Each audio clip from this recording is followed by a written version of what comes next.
60 తీసుకురమ్మంటే 602 కలిపి తీసుకొస్తా ఉంది. పంది. అర్థమవుతుందా? సింహాలు ఉన్నాయి. సింహాలు మనిషి ఏది చెప్తే చేస్తాం, ఎందుకంటే వాటి ట్రైనింగ్ ఇచ్చారు. మనిషి దేనైనా, జంతువునైనా సరే, పక్షి అయినా సరే, దేనైనా సరే సాధు చెయ్యగలుగుతున్నాడు. కానీ ఇప్పుడు చెప్పండి, తన నోట్లో ఉన్న నాలుకను మాత్రం సాధు చేయలేకపోతా, జాగ్రత్తగా కాపాడుకోలేకపోతా ఉన్నాడు. అందుకని రాయబడింది, ఏ నరుడును నాలుకను సాధు చేయ నేరడు. ఎప్పటికి కాదు. అర్థమవుతుందా? ఒకవేళ ప్రభు రాకడ ఆలస్యమైందనుకో, మన జీవితం అయిపోయిందనుకో, తర్వాత 4 తరాలైనా సరే మనిషి తన నాలుకనే సాధు చేసుకోలేడన్నమాట. ప్రియమైన వాళ్ళ, అయితే ప్రభు వాక్యం చెప్పిన మాట ఏంటంటే, అక్కడే తన నాలుకను కాపాడుకునేవాడు తన్ను కాపాడుకుంటాడు. హల్లెలూయా. ఊరు కనుక లోడ వగుతా ఉన్నావు అనుకో, ఒక రోజున చెప్పండి ఆపద నువ్వే తెచ్చుకుంటావు, ఒక రోజున శ్రమ నువ్వే తెచ్చుకుంటావు, ఒక రోజున ఇబ్బంది నువ్వే తెచ్చుకుంటావు, ఒక రోజున ఏమంటే లేనిపోని సమస్య నువ్వే తెచ్చుకుంటావు. దేని ద్వారా అంటే నీ నోట్లో ఉన్న నాలుక ద్వారా. ప్రియమైన వాళ్ళరా, ఈ మాటలు వింటున్న నీ వ్యక్తిగత జీవితంలో నా ప్రభు ఒక గొప్ప కార్యాన్ని చేయును గాక. మీరు మేలు అనుభవించగలిగేటట్లుగా మీ నాలుకని సాధు చేసుకుందురు గాక. మీ నాలుకని జాగ్రత్తగా పెట్టుకోవాలి. ప్రియమైన వాళ్ళరా, మీరు బైబిల్లో కాస్త ఆలోచించండి, ఇంకా మీకు తెలియజేస్తా. ఈ మాటల్లోనే మీకు తెలియజేస్తా. ఒక రోజున యజమానుడు, అరే నా దగ్గర పైసలు ఉన్నాయి కదా, ఇవెందుకు ఊరకి నేను బిరువాలో పెట్టాలి, బ్యాంకులో పెట్టాలి, ఎవరికైనా ఇస్తే కాస్త బాగుపడతారు కదా అని ఒక అతన్ని పిలిచి 5 తలాంతులు ఇచ్చాడు. ఒక అతన్ని పిలిచి 2 తలాంతులు ఇచ్చాడు. ఒక అతన్ని పిలిచి 1 తలాంతు ఇచ్చాడు. అర్థమైందా? ఒకడికేమో 5, ఒకడికేమో 2, ఒకడికేమో వారి సామర్థ్యమును బట్టి అని రాయబడింది. వాళ్ళకున్న టాలెంట్ని బట్టి ఎవరి సామర్థ్యం చొప్పున వాళ్ళకి ఏమంటే ఇచ్చాడు. ఇచ్చిన తర్వాత ఆయన దూర దేశానికి పోయాడు. పోయి ఆయన పనులు ఆయన చూసుకొని చెప్పా పెట్టకుండా మరలా వచ్చేసాడు. ఆయన ఇంటికి వచ్చేసాడు, ఆయన ప్రాంతానికి వచ్చేసాడు. వచ్చి, అరే నేను తలాంతులు ఇచ్చాను కదా, లెక్క ఇచ్చాను కదా, వాళ్ళని పిలిపించండి, నా లెక్క నేను వసూలు చేసుకుంటాను అన్నాడు. 5 తలాంతులు తీసుకున్నవాడు మరి 5 తలాంతులు సంపాదించాడంట. ఇదిగయ్యా నువ్వు ఇచ్చిన 5 తలాంతులు, మరొక 5 తలాంతులు సంపాదించాను అన్నాడు. అప్పుడు ఏమన్నా తెలిసిన, బలా నమ్మకమైన మంచి దాసుడా అన్నాడు. 2 తలాంతులు తీసుకొచ్చిన వాడు 2 తలాంతులు తెచ్చిచ్చాడు, మరొక 2 తలాంతులు తెచ్చిచ్చాడు. 2 తీసుకున్నవాడు 1 తలాంతు తీసుకున్నవాడు ఏమన్నాడు తెలిసిన? చూడండి ఆ మాటలు 25-24 చూడండి. మత్తయి సువార్తమానం 25-24 చూడండి. తరువాత 1 తలాంతు తీసుకున్నవాడు వచ్చి, అయ్యా నీవు విత్తని చోట కోయువాడవును, చల్లని చోట పంట కూర్చుకొనువాడవునైనా కఠినుడు అని ఎవరిని అంటున్నాడు? గట్టి చెప్పండి. వాడిని ప్రేమించి వాడి మీద జాలిపడి వాడికి 1 రూపాయి ఇచ్చాడండి. రే బాగుపడరా అని. ఈ రూపాయి ఇస్తున్నారా, నీ టాలెంట్ ఇంతేరా, నీకున్నది టాలెంట్ ఇదేను, ఈ రూపాయి తీసుకుని బాగుపడరా అన్నాడు. ఓ రూపాయి తీసుకున్నావా, రూపాయి సంపాదించు, లేకపోతే 5 రూపాయలు సంపాదించు, లేకపోతే 100 రూపాయలు సంపాదించు, నువ్వు ఎలా చేసుకుంటావో సంపాదించుకో. ఈ రూపాయి ఇస్తున్నా, పెట్టుబడిగా ఇస్తా ఉన్నా. ఈ రోజున పెట్టుబడి కోసం ప్రాకులు ఎంతమంది లేరండి? ఆయన పెట్టుబడి కోసం ఇదిగో రూపాయి ఇచ్చా, రూపాయి సంపాదించుకో, 10 రూపాయలు సంపాదించుకో, ఎలా సంపాదించుకో అని అంటే ఆడేమన్నాడు అంటే, అయ్యా నువ్వు ఇచ్చిన తలాంతు ఇదిగో నువ్వే తీసుకో, నువ్వెవరో తెలిసిన విత్తని చోట కోయివాడవు, చల్లని చోట పంట కూర్చుకొనువాడవైన కఠినుడువు. ఆలోచించండి.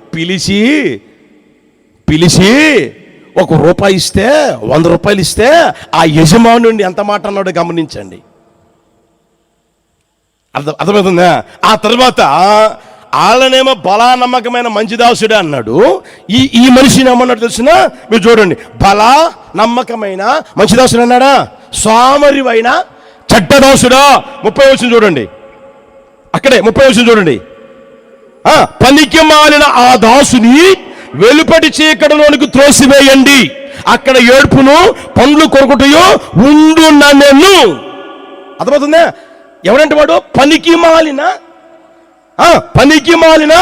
ఆ దాసుని వెలుపటి చీకటిలోనికి త్రోసివేయండి. ఎందుకని వెలుపటి చీకటిలోనికి ఎందుకు త్రోసివేయబడ్డాడు అని అంటే, ఇందాక చెప్పాను నోటి దోలని.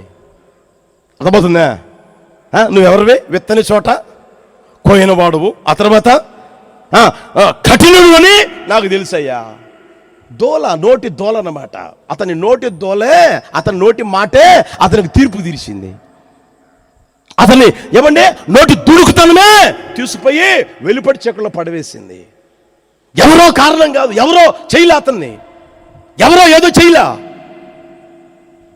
అర్థమవుతుందా? అతని నోటి దూల అతని జీవితాన్ని సర్వనాశనం చేసింది, వెలుపటి చీకటిలో పడవేసేదానికి దారి తీసింది ప్రియమైన వాళ్ళరా. కనుక ఆ స్థితిలోనికి ఎవరు వెళ్ళకుందురు గాక. హల్లెలూయా. ఒకవేళ నీ నోటి మాట ఒకవేళ నీకు నష్టాన్ని కలుగు చేసిందా, మోసపోయేటట్లుగా చేసిందా, నీ జీవితంలో ఇప్పటికే వ్యవసాయం విసిగిపోయిన స్థితిలోనికి రాగలిగావా, కన్నీళ్ళు అన్నపాలుగా చేసుకుంటున్న స్థితి రాత్రి నా యేసయ్యతో వచ్చి, ప్రభువా నా నోటి దోలే నాకు ఈ స్థితిని తీసుకొచ్చిందయ్యా, నన్ను క్షమించయ్యా అని నువ్వు అడగగలిగితే నా దేవుడు మరొక తరుణం నీకు అనుగ్రహించును గాక, నీ జీవితాన్ని బాగు చేయును గాక, నీ నాలుకని జాగ్రత్తగా ఉంచుకునేట్లుగా నా యేసయ్య కృప చూపును గాక. హల్లెలూయా, హల్లెలూయా. కనుక ప్రియమైన వాళ్ళరా, మనిషి లోకములో బ్రతికి ఉన్నంత కాలం అర్థమవుతుందా, చిన్న సమస్యలు వస్తాయి, చెప్పండి, పెద్ద సమస్యలు వస్తాయి, రాకుండా ఉంటాయా? సంసారం అన్న తర్వాత అదేదంటారు కదా, సముద్రాన్నైనా ఏదొచ్చు కానీ సంసారాన్ని ఏదడం చాలా కష్టం అంటారు, అవునా కదా? సంసారం అన్న తర్వాత చిన్న సమస్య పెద్ద సమస్యలు వస్తూనే ఉంటాయి. వచ్చిన దాన్ని బట్టి ఇశ్రాయేలు ప్రజలు ఏమన్నారు తెలుసునా? అర్థమవుతుందా? మమ్మల్ని ఈ అరణ్యంలో చంపేదానికి తీసుకొచ్చావా అన్నారు. మమ్మల్ని ఈ అరణ్యంలో చంపేదానికి తీసుకొచ్చావా? అక్కడ ఎందుకు చావలేదు? ఎర్ర సముద్రం దగ్గర మేమెందుకు చావలేదు? అక్కడ మారా దగ్గర మేమెందుకు చచ్చిపోలేదు? ఇక్కడ చంపేదానికి తీసుకొచ్చావా? ఇక్కడ చంపేదానికి తీసుకొచ్చా. ఇప్పుడు చంపేదానికి దేవుడు తీసుకొస్తాడా? 430 సంవత్సరాల బానిస బ్రతుకుల్లో ఉంటే వారిని దేవుడు విడిపించాడు కదా, అద్భుతాలు మహత్కాలు చేశాడు కదా, ఎర్ర సముద్రాన్ని పాయలు చేశాడు కదా, మారాన్ని మధురంగా చేశాడు కదా, మూడు పారిపోయిన జీవితాలు చిగురింపు చేశాడు కదా.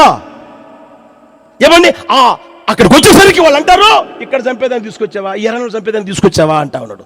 దేవుడు అంటాడు, అరే నేను చంపేదానికి తీసుకురాలేదురా, మిమ్మల్ని పాలు తేను ప్రవహించే దేశంలో ప్రవేశపెట్టేదాన్ని తీసుకొచ్చారా. మీ పితరులతో నేను వాగ్దానం చేశాను, అబ్రహాముతో వాగ్దానం చేశాను, నీ సంతానానికి ఈ దేశాన్ని స్వాస్థ్యం ఇస్తానని, అక్కడికి తీసుకుపోయేదానికి మిమ్మల్ని తీసుకొని వచ్చాను రా. అయితే మీరు నా చెవిలో చెప్పారే, ఏమని మేము ఐగుప్తుకు వెళ్ళడం మంచిది కదా, మేము చావడం మేలు కదా, మేము చచ్చిపోవడం మేలు కదా అంటా ఉన్నారే. ఆ మాట నిశ్చయముగా చేస్తా, నా చెవిలో చెప్పేట్లుగా చేస్తా, మీరు చెప్పారే అలాగే చేస్తా అని. ప్రియమైన వాళ్ళరా, ఏమంటే అక్కడ చూడండి, ఐగుప్తు దేశములో బయలుదేరిన వారిలో ఎవ్వడు కనాను దేశంలో ప్రవేశించాల, అందరూ ఆకులు రాలిపోయినట్లుగా రాలిపోయారు. కారణం ఏంటి తెలుసునా? నోటి మాట. అప్పుడప్పుడు అంటా ఉంటాం, మేము చేస్తా, ఏంటంట చెప్పండి గట్టిగా, కాస్త శ్రమ ఎక్కువైతే, బాధ ఎక్కువైతే, దిగులు ఎక్కువైతే, వేదన ఎక్కువైపోతే నేను చేస్తా. సత్యం దాచిస్తావు చెప్పరామండి. సస్తే పెట్టి తీసుకొస్తారు, శుభ్రంగా స్నానం చేపిస్తారు, పడుకోబెడతారు, ఎవరో ఒకరు పాస్టర్ వస్తాడు, పాట పడతారు, తీసుకుపోయి అక్కడ బూడ్చి పెడతారు, అంతే కదా. అంతకంటే ఏమన్నా కొత్తగా ఉంటుందా చెప్పరామండి? ఇంకా అంతకంటే కొత్త ఏం చేయలేరు కదా. సావడం కాదు, సమస్య వచ్చినప్పుడు సావడం కాదు ముఖ్యం, ఆ సమస్యని ఏమంటే జయించడమే నీ వ్యక్తిగత జీవితంలో ముఖ్యంగా మారును గాక. హల్లెలూయా, హల్లెలూయా.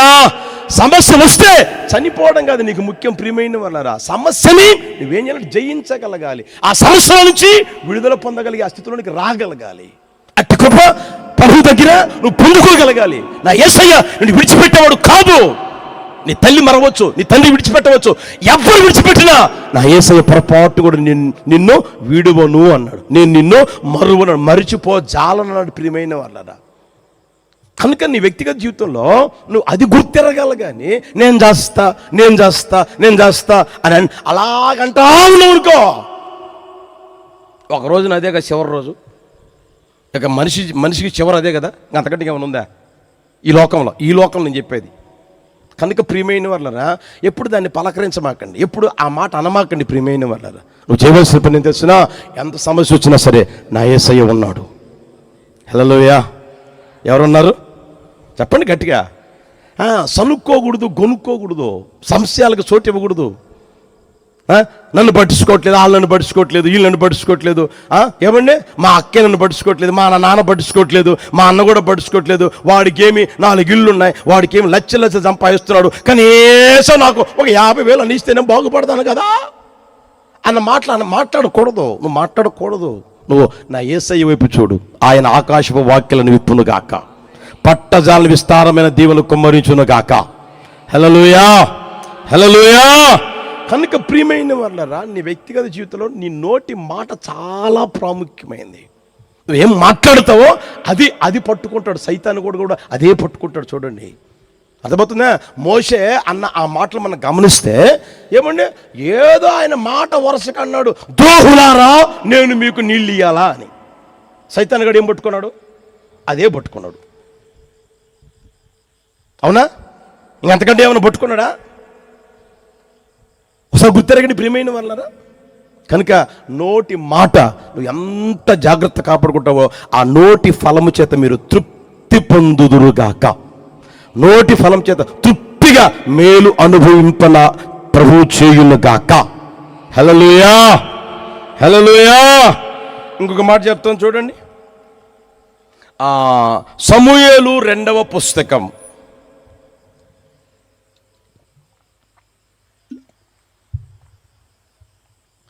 సమూయేలు 2వ పుస్తకం 16వ అధ్యాయం 12వ వచనం చూడండి. గట్టిగా చదవండి, అందరూ చదవండి. యెహోవా నా శ్రమను లక్ష్యపెట్టునేమో, వాడు పలికిన శాపములకు బదులుగా యెహోవా నాకు మేలు చేయునేమో. అందరనండి గట్టిగా, మొదటి చదవండి. యెహోవా నా శ్రమను లక్ష్యపెట్టునేమో, వాడు పలికిన శాపములకు బదులుగా యెహోవా నాకు మేలు చేయునేమో కాదు, నా యేసయ్య మేలు చేయునుగాక. హల్లెలూయా. ఆ మాట అన్నది ఎవరు అంటే దావీదు మహారాజు. దావీదు మహారాజు రాజ్యాన్ని పరిపాలన చేస్తూ ఉన్నప్పుడు తన కుమారుడే తన మీద కత్తెత్తాడు. అర్థమవుతుందా? నేను రాజును కావాలని కోరిక కలిగి ఏమంటే అబ్షాలోము ఏం చేశాడంటే ప్రియమైన వాళ్ళరా కత్తెత్తాడు.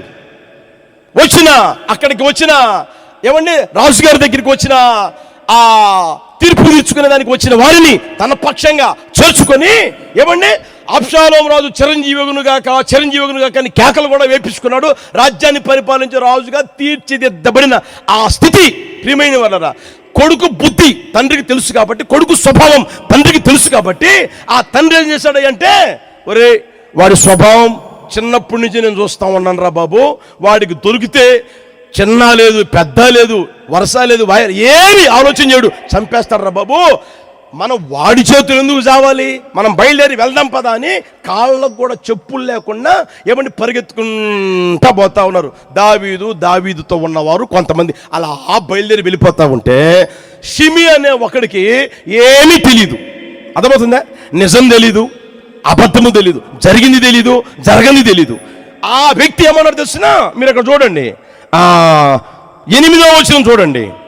ఛీ పో, నీ వేళ వలన నీ వెళ్ళగొట్టిన సౌలు ఇంటి వారి హత్య యెహోవా నీ మీదికి రప్పించి యెహోవా నీ కుమారుడైన అబ్షాలోము చేతికి రాజ్యమును అప్పగించి ఉన్నాడు. నీవు నరహంతకుడువు గనుక నీ మోసములో నీవు చిక్కుబడి ఉన్నావని చెప్పి రాజును ఏం చేస్తున్నాడు, శపిస్తా ఉన్నాడండి. రాజును శపిస్తా ఉన్నాడు. ఒకసారి గమనించండి. ఏ రోజైనా దావీదు సౌలును చంపాలని చూశాడా? ఏ రోజైనా దావీదు దొరికినా సరే సౌలును చంపాలని చూశాడా?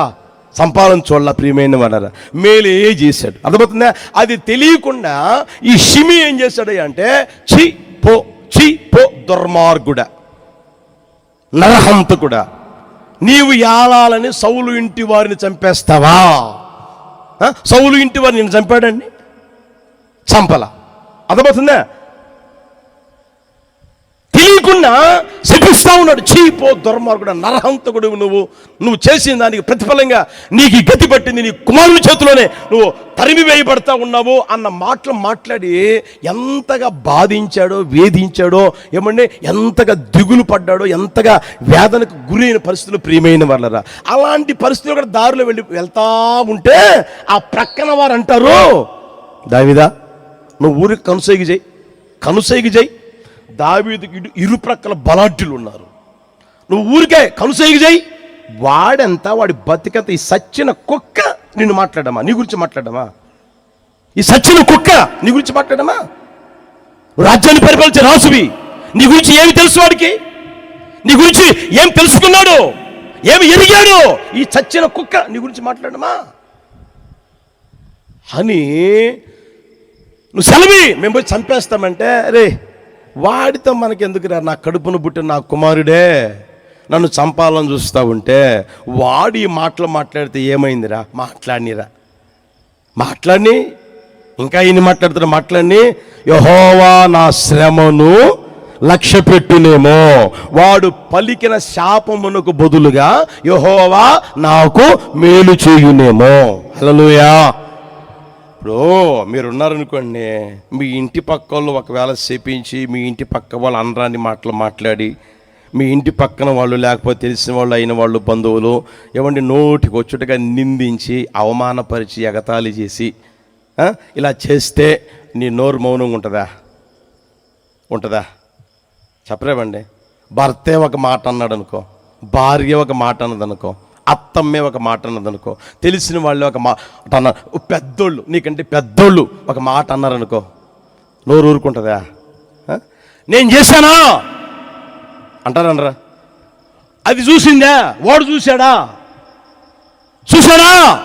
చూసి చెప్పను, ప్రూఫ్లు చూపించమను, అప్పుడు ఒప్పుకుంటా అని మాట్లాడరా?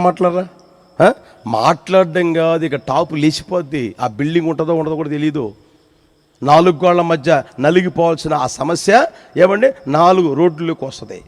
4 రోడ్లకి రావడం కాదు, ఏమండి ఆ తర్వాత జుట్లు పట్టుకుంటారు, కొట్టుకుంటారు, తన్నుకుంటారు, ఈడ్చుకుంటారు, తర్వాత పోలీస్ స్టేషన్ పోతారు. ఆ తర్వాత ఇప్పటికీ ఏమండి పోలీసు మెట్లు ఎక్కేవాళ్ళు లేరా, తిరిగేవాళ్ళు లేరా? దావీదుని చీపో దుర్మార్గుడా, నరహంతకుడా, నువ్వు నరహంతకుడివిరా, నువ్వు దుర్మార్గుడివిరా అని మాట్లాడితే ఆయన అంటాడు, పోనీరా వాడిని అనుకోనిరా, శపిస్తాడా? శపించని దేవుడు ఈ శాపానికి బదులుగా నాకు మేలు చేస్తాడేమో. యేసయ్యకి మహిమ కలుగును గాక. ఆ మాట అనగలిగే స్థితిలోకి వస్తున్నామా అంటే నువ్వు సహించగలుగుతున్నావా? ఒక మాట అన్నప్పుడు సహించగలుగుతున్నావా? ఒక మాట నోటికొచ్చేట్టుగా మాట్లాడినప్పుడు, నిన్ను మాట్లాడినప్పుడు ఏమండి నోరు మూసుకొని మౌనంగా వెళ్ళిపోగలుగుతున్నావా? పోనీలేరా అంటే అన్నిరా, వాళ్ళకి ఏం తెలుసురా, తెలిసి మాట్లాడట్లేదు లేరా, తెలియక మాట్లాడుతూ ఉన్నారు అని అనుకుని ముందుకు అలా వెళ్ళగలుగుతున్నావా? సహించగలుగుతున్నావా? సహించే స్వభావంలోనికి నువ్వు రాగలిగితే అప్పుడు దేవుడు ఏం చేస్తాడంటే, ఇప్పుడు చెప్పండి, నా శ్రమను చూసి ఆయన లక్ష్య పెట్టునేమో, వాడు పలికిన శాపమునకు బదులుగా యెహోవా నాకు, చెప్పండి గట్టిగా, అవునా కదా, వాడు శపించవచ్చు, నానాక మాట్లాడవచ్చు, దుర్భాషలు ఆడవచ్చు, ఏమంటే భూమి మీద ఎక్కడా లేని మాటలన్నీ రావచ్చు, మాట్లాడవచ్చు. అయినా నువ్వు మౌనంగా సహిస్తూ పోతా ఉన్నావు అనుకో, నా యేసయ్య నీకు మేలు చేయును గాక. హల్లెలూయా, హల్లెలూయా. ఈ రోజున ప్రియమైన వాళ్ళరా, మాటకు మాట అర్థమవుతుందా? సహించే స్వభావము లేదన్నమాట. సహించలేక ఏమండి వ్యక్తిగత జీవితాలలో ఈ రోజున మేలు పొందలేకపోతాను. దేవుడేమో నేను మేలు చేయాలనుకుంటా ఉన్నానే, వీడికి, ఈ కుటుంబానికి నేను మేలు చేయాలనుకుంటున్నానే, ఈ సహోదరికి మేలు చేయాలనుకుంటున్నానే, సహించే స్థితి లేదే. ఇప్పుడు యేసు ప్రభు చూడండి, నిన్ను నన్ను లోకములో ఉన్న మానవాళిని రక్షించేదానికి 2025 సంవత్సరాల క్రితం ఈ లోకానికి వచ్చాడు. హల్లెలూయా. సశరీరుడిగా పుట్టాడు, కృపాసత్య సంపన్నుడిగా ఈ లోకంలో సంచరించాడు. 33.5 సంవత్సరాలు ఈ లోకంలో సంచరించాడు. చివరి 3.5 సంవత్సరాలు ఆయన పరిచర్య చేశాడు. చేసిన ఆ రోజుల్లో యేసు ప్రభుని తన ఇంటి వారు ఏమన్నారు? వీడికి దయ్యం పట్టిందిరా అనలేదా? వీడికి బయల్జుబులు పట్టిందిరా, ఈ బయల్జుబులు బట్టి ఇట్లాంటి కార్యాలన్నీ చేస్తున్నాడు అన్నాడా? అనలేదా? ఇంట్లో వాళ్ళు అన్నారండి. యేసుప్రభు ఏమన్నా అన్నాడా? అసలు ఆలోచన చేయండి. పరిసయ్యులు నోటికొచ్చేట్టుగా మాట్లాడారండి, సర్దుకాయలు మాట్లాడారండి, ధర్మశాస్త్ర ఉపదేశకులు మాట్లాడారండి. అర్థమవుతుందా? ధర్మశాస్త్రం క్షుణ్ణంగా ఎరిగి బోధించి ఆ బోధకులు కూడా నోటికొచ్చేట్టుగా యేసయ్యను మాట్లాడారు. అర్థమవుతుందా? అంత మాత్రమే అన్యాయమైన తీర్పు తీర్చారు. అక్రమకారులు ఒకనిగా ఎంచారు. ఇటుపక్క ఒక దొంగ, ఇటుపక్క ఒక దొంగ సిలువ వేస్తే ఆ మధ్యలో ఈయన కూడా సిలువ వేశారు. ఏమండి, యేసయ్యని చూస్తూ ఉన్నవారు, నిజముగా నువ్వు దేవుని కుమారుడు అయితే నువ్వు దిగు, మమ్మల్ని దించు, నిజముగా దేవుని కుమారుడు అయితే ఇప్పుడు నువ్వు దిగితే మేము మిమ్మల్ని నమ్ముతాం అని ఎన్ని మాటలన్నారు, ఎంత హేళన చేశారు, ఎంత ఎగతాళి మాట్లాడారు, ఎంత నిందించారు, ఎంత అవమానపరిచారు. ఒకసారి గమనించండి ప్రియమైన వాళ్ళరా. నువ్వు నమ్మితే ఎంత, నమ్మకపోతే ఎంత, ఆయన దేవుని కుమారుడే. హల్లెలూయా. ఆయన ఈ లోకానికి వచ్చిన లోక రక్షకుడు, ఆయనే దేవాతి దేవుడు, దేవుడే దానికి యోగ్యుడు, చేతులెత్తి దండం పెట్టేదానికి అర్హుడు. ప్రియమైన వాళ్ళరా, ఆయన ఒక్కడే దేవుడు అనేవాడు, ఆయన ఒక్కడే దేవుడు, లోకానికి దేవుడు, ఏకైక దేవుడు యేసు ప్రభు మాత్రమే. ప్రియమైన వాళ్ళరా, నమ్మితే ఎంత, నమ్మకపోతే ఎంత. నమ్మిన వాడు రక్షించబడతాడు, నమ్మని వానికి శిక్ష విధించబడుతుంది. అప్పుడు తెలుస్తుంది యేసు ప్రభు ఎవరో. ఈరోజు ఒకవేళ నువ్వు తెలుసుకోలేకపోవచ్చు, ఈరోజు నువ్వు నమ్మలేకపోవచ్చు, ఈరోజు నువ్వు విశ్వసించలేకపోవచ్చు.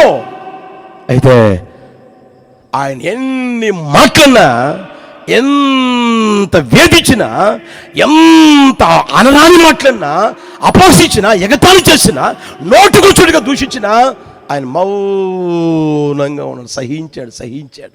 యేసయ్యకి మహిమ కలుగును గాక. హల్లెలూయా. ఈరోజు నీ ఇంట్లో వాళ్ళు ఒక మాట అంటేనే సహించలేవు. నిన్ను చూసి, నిన్ను నచ్చి మెచ్చి, మా అబ్బాయికి తగిన అమ్మాయిరా, మా అబ్బాయికి తగిన సంబంధం రా, చిలక గోరింకల్లాగా ఉంటారా అని ఆ అత్త, ఆ మామలు నిన్ను చూసి ఏమండి కొడుకు చేసుకుని ఇంటికి తీస్తే అత్త ఒక మాట అంటే సహించలేవా?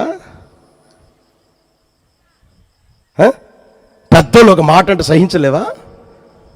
పెద్దవాళ్ళు ఒక మాట అంటే ఓర్చుకోలేవా? ఏమండి, కుటుంబంలో ఈ రోజున ఎందుకు సమాధానం లేకుండా పోతుందో గమనించండి. ఎందుకు ఈరోజు జగడాలు కలుగుతా ఉన్నాయి, ఎందుకు ఈ రోజున తగాదాలు వస్తా ఉన్నాయి, చీటికి మాటికి నన్నన్నది ఏం చూసన్నది, ఎందుకు అన్నది. అర్థమవుతుంది ప్రియమైన వాళ్ళరా. కుటుంబాన్ని గుర్తెరుగు, నీ వ్యక్తిగత జీవితంలో ఆలోచన చేయి. నువ్వు పెద్దదానివి, నీకే బుద్ధి లేకపోతే నిన్నగాక మనం వచ్చిన ఆ పిల్ల బుద్ధి తెచ్చుకుంటుందా? పెద్దదాన్ని నోరు మూసుకుండొచ్చు కదా. నిన్ను చూసి వాళ్ళు నేర్చుకుంటారు కదా. అత్తను చూసి పిల్లలు నేర్చుకుంటారు. ఒకప్పుడు నువ్వెవరివి? అత్త కూడా ఒకప్పుడు ఎవరు? ఈ రోజు ఏదో వయసు పెరిగింది, కొడుకులు కన్నావు, కోడలు చేసావు కాబట్టి అత్త వేయవు.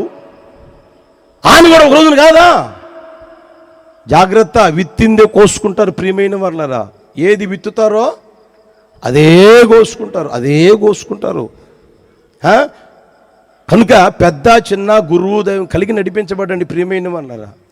దండం పెట్టి చెప్తున్నా, మీ జీవితాలు బాగుపడును గాక, మీ కుటుంబాలు బాగుపడును గాక, మీరు వర్ధిల్లుదురు గాక, క్రమముగా మహా గొప్ప స్థితిలోనికి వచ్చును గాక, నా ప్రభు మిమ్మల్ని ఆశీర్వదించును గాక, మీరు అభివృద్ధి పొందుదురు గాక. హల్లెలూయా. మేలు మీద మేలు పొందుదురు గాక. ఎప్పుడు తెలిసినా కాస్త సహించండి. దావీదు ఎవరైనా రాజ్యాన్ని పరిపాలన చేసే రాజు కదా. ఇటు ఆ మాటలు మీరు చూడండి, ఇటుపక్క బలాఢ్యులు ఉన్నారంట, కుడి ప్రక్క బలాఢ్యులు ఉన్నారు, ఎడం ప్రక్కన కూడా బలాఢ్యులు ఉన్నారంట. నువ్వును దావీదా, నువ్వును వీడంతా తెలుస్తావు. ఈయన కాదు, పక్కల వాళ్ళు అంటారు నువ్వును, వీళ్ళంతా తెలుస్తావు. అరే మీకు నాకు ఏం పొందురా? హల్లెలూయా. ఎంతగా ఆ సహించే స్వభావం కలిగి జీవించి ప్రియమైన వాళ్ళరా రాజ్యాన్ని పరిపాలన చేసి రాజుగా తీర్చిదిద్దబడ్డాడు. గమనించండి, అతని సింహాసనం దేవుడు ఎంతగా స్థిరపరిచాడో గమనించండి. అర్థమవుతుందా? ఆయన తరువాత సొలొమోను రాజు వచ్చాడు, ఆయన తరువాత రెహబాము వచ్చాడు. ఆ రోజుల్లో కూడా దావీదుకు నేను ఒక దీపాన్ని ఉంచుతానని వాగ్దానం చేశా. పొరపాటున కూడా ఆ సింహాసనం నేను లేకుండా చెయ్యనని అదే సంతతిలో నుంచి మనం ఆరాధన చేస్తున్న నజరేయుడైన యేసయ్య వచ్చాడు. యేసయ్యకి మహిమ కలుగును గాక. హల్లెలూయా, హల్లెలూయా. యేసయ్యను కూడా గమనిస్తే ఏమండి, అన్నిటినీ సహించాడు, అంతటినీ సహించాడు. ఈ రోజున సహించే స్వభావం లేకుండా పోతుంది. బైబిల్లో చూడండి, 5వ అధ్యాయం 11వ వచనం చూడండి. యాకోబు పత్రిక 5వ అధ్యాయం 11వ వచనం. త్వరగా తీసారా? యాకోబు పత్రిక 5వ అధ్యాయం 11వ వచనం. సహించిన వారిని ధన్యులనుకొనుచున్నాము కదా, మీరు యోబు యొక్క సహనమును గూర్చి వింటిరి. ఆయన ఎంతో జాలియు కనికరమును గలవాడని మీరు. హల్లెలూయా. యోబు సహించాడంట, యోబు సహించాడంటే ప్రియమైన వాళ్ళరా, ఈ మాటలు వింటే నేను వ్యక్తిగత జీవితంలో సహించే స్వభావం చేత నింపబడుదురుగాక, నా యేసయ్య కృపతో నింపురుగాక. హల్లెలూయా. మీరు చూడండి, యోబు ఆ ఊజు దేశమంతటిలో పేరు ప్రఖ్యాతులు పొందినవాడు, గొప్పవాడు, యథార్థవంతుడు, న్యాయవంతుడు, చెడుతనాన్ని విసర్జించిన వాడు, దేవుని యందు భయభక్తులు కలిగిన వాడు. ఇలా జీవిస్తున్నప్పుడు దేవుడు కూడా ఆయనకి ఏమండి, ఆయన కలిగినంతటికీ కంచె వేసి కాపాడుతా ఉన్నాడు. దినదినం ఆశీర్వదించబడతా ఉన్నాడు, దినదినం వర్ధిల్లుతానే ఉన్నాడు. ప్రియమైన వాళ్ళరా,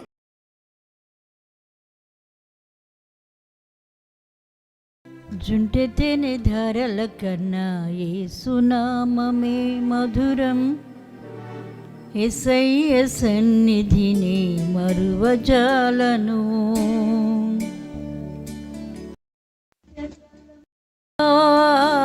ఆనందించెదా యేసయ్యనే ఆరాధించెదా.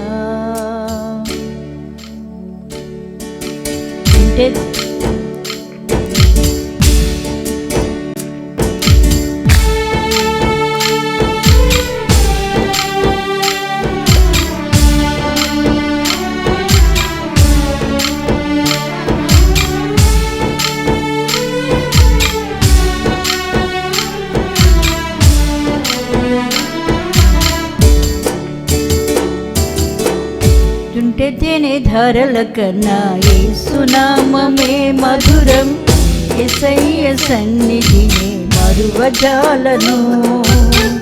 జుంటెతేనే ధారల కన్నా యేసునామమే మధురం, యేసయ్య సన్నిధిని మరువజాలను. జీవితకాలమంతా ఆనందించెదా యేసయ్యనే ఆరాధించెదా. జీవితకాలమంతా ఆనందించెదా యేసయ్యనే ఆరాధించెదా. జుంటెతేనే ధారల కన్నా యేసునామమే మధురం, యేసయ్య సన్నిధిని మరువజాలను.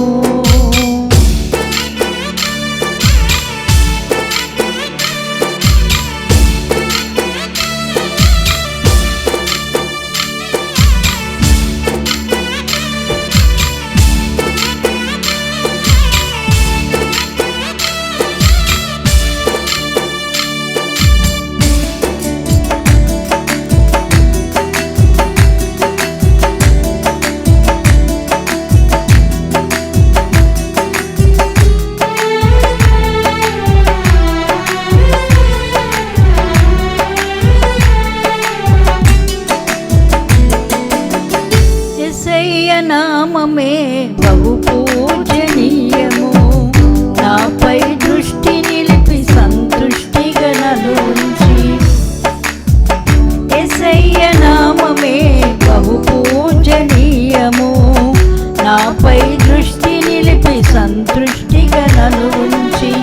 నన్నెంతగానో దీవించి జీవజలపు ఊటలతో జీవింపచేసెనే. నన్నెంతగానో దీవించి జీవజలపు ఊటలతో జీవింపచేసెనే. జుంటెతేనే ధారల కన్నా యేసునామమే మధురం, యేసయ్య సన్నిధిని మరువజాలను. జుంటెతేనే ధారల కన్నా యేసునామమే మధురం, యేసయ్య సన్నిధినే మరువజాలను.